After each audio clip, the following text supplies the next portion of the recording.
میں سن رہا تھا کچھ صحافیوں سے ملاقات ہوئی نواز شریف کی، تو اس حکومت کو ایک اپوزیشن کا جو سامنا ہے وہ نواز شریف بھی ہیں، وہ بھی اس سے خوش نہیں ہیں اور وہ بھی یہ کہتے ہیں کہ اس حکومت سے وہ یہ کہتے ہیں کہ یہ ہمیں ہاتھ پیر ہمارے باندھ کے بھائی کی حکومت ہے، ان کی مرضی کے بیچ میں بندے بھی ایگزیکٹلی، لیکن وہ یہ کہہ رہے ہیں کہ ہمارے ہاتھ پیر باندھ کے ہمیں حکومت دے دی گئی، ہمارے پاس کوئی اختیار نہیں ہے، ہمارے پاس بتانے کو کچھ نہیں ہے۔ کیا ان کے پاس چوائس نہیں تھی کہ وڈرا کر لیتے، کہتے نہیں بناتے ہم حکومت؟ بالکل تھی، لیکن آپ کو بھی پتا ہے کہ کچھ حالات ایسے تھے جس کی وجہ سے شاید کچھ گیو اینڈ ٹیک ہوا اور چیزیں سیٹل ہوئیں، لیکن اس پورے سسٹم میں نواز شریف تو کہیں پر بھی آپ کو نظر نہیں آ رہے، اور نہ وہ فٹ ہیں اور نہ وہ اپنے آپ کو مطمئن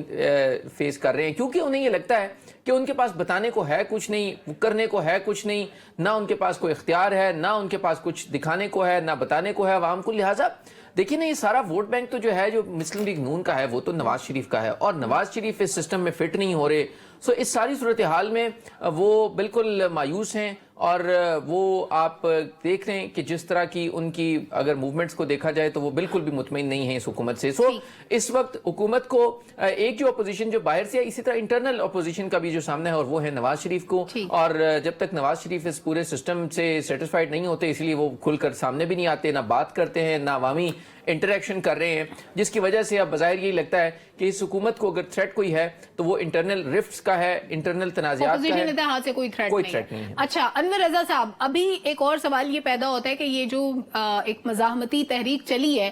اس کا سینٹر بلوچستان کیوں ہے؟ بلوچستان میں ابھی تک کیبنٹ ڈیفائنڈ نہیں ہے، کیبنٹ کا اعلان نہیں ہوا، پھر جو دھاندلی کے الزامات تھے وہ تو زیادہ تر پنجاب میں تھے، باقی جگہوں پہ بھی تھے، پنجاب میں زیادہ تھے،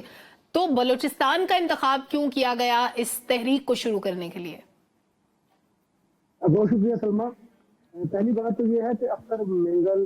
مولانا فضل الرحمان اور محمود خان اچکزئی، کیونکہ سب کا انٹرسٹ بلوچستان میں ہے، اور پاکستان تحریک انصاف نے سمجھا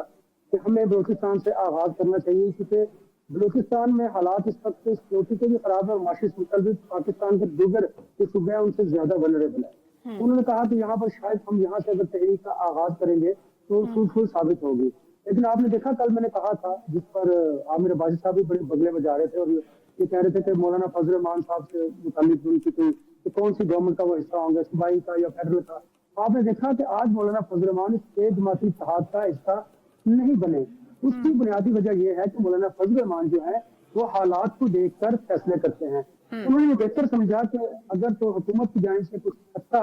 کیک کا پیس انہیں ملا تو وہ گورنمنٹ کی جانب چلے جائیں گے، اور اگر حکومت کی طرف سے ایسا کچھ نہ ہوا تو پھر وہ اپوزیشن کا حصہ بھی مستقبل میں بن سکتے ہیں۔ آپ نے بات کی بلوچستان کی، بلوچستان میں جو سچویشن ہے آپ ذرا اس پر آئیے کہ پاکستان تحریک انصاف نہ تو اس کے اتحاد سے گورنمنٹ گرے گی۔ آپ نے دیکھا کہ آج محمود خان اچکزئی اور سب نے کہا کہ ہم آئین کی بالادستی کے لیے ہم یہ تحریک چلانا چاہ رہے ہیں۔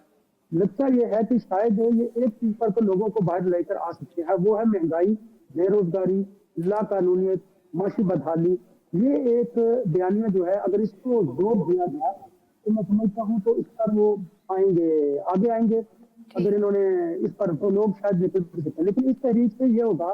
کہ پاکستان تحریک انصاف چاہتی ہے کہ اس طرح کی موومنٹ کو آگے لے کر جایا جائے اور بانی جو پی ٹی آئی ہیں ان کو ریلیف مل سکے۔